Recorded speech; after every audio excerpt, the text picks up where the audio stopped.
টেংরা মাছ তো অনেকেই অনেকভাবেই খেয়েছো, এবার এভাবে একবার খেয়ে দেখো, আশা করি অনেক ভালো লাগবে।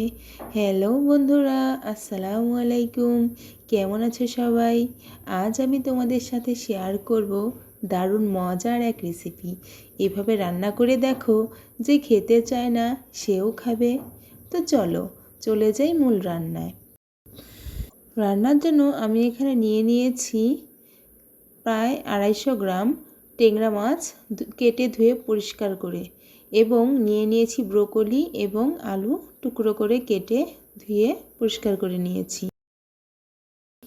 রান্না করার জন্য আমি এখানে একটি কড়াইতে দিয়ে দিচ্ছি সরিষার তেল, দিয়ে দিচ্ছি হাফ কাপ পেঁয়াজ কুচি, একটু নেড়ে চেড়ে দিয়ে দিব হাফ চা চামচ গোটা জিরা। এগুলো দিয়ে নাড়তে থাকবো পেঁয়াজটা বাদামি বর্ণ হওয়ার আগ পর্যন্ত। পেঁয়াজ বাদামি বর্ণ হয়ে এলে দিয়ে দিব আদা জিরা এবং রসুন বাটা 1.5 চা চামচ। তোমরা তরকারির পরিমাণ অনুযায়ী মশলার পরিমাণ কম বা বেশি করতে পারো। 1 চা চামচ লবণ, 1.5 চা চামচ লাল মরিচের গুঁড়া ও 1 চা চামচ হলুদ গুঁড়া। তোমরা চাইলে এখানে পেঁয়াজ বাটাও দিতে পারো। এ পর্যায়ে আমি ভালোভাবে মশলা কষিয়ে নেব। মশলা কষানোর এ পর্যায়ে আমি দিয়ে দিচ্ছি টেংরা মাছ।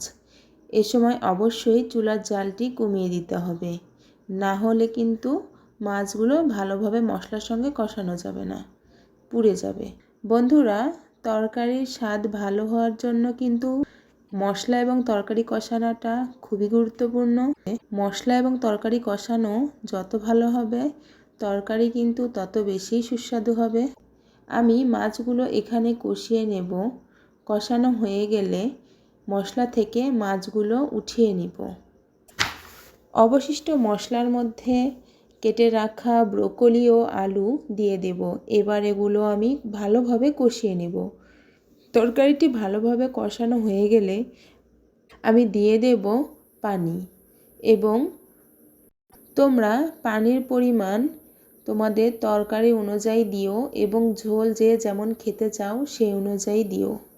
এবং দিয়ে দিচ্ছি কষানো টেংরা মাছ। মাছগুলো একটু নেড়ে চেড়ে ঢাকনা দিয়ে ঢেকে জাল করে নিব। বন্ধুরা, এ পর্যায়ে কিন্তু চুলার জাল বাড়িয়ে দিও। মাঝে মাঝে ঢাকনা উঠিয়ে নেড়ে দিতে হবে। তরকারিতে হলুদের পরিমাণটা একটু কম হয়েছে, তাই আমি একটু হলুদের গুঁড়া দিয়ে দিচ্ছি। হলুদের গুঁড়া দিয়ে ভালোভাবে নেড়ে চেড়ে আবারও ঢাকনা দিয়ে ঢেকে দিচ্ছি ভালোভাবে সেদ্ধ হওয়ার জন্য। তোমরা কে কোথায় থেকে দেখছো ভিডিওটা বলে যেও।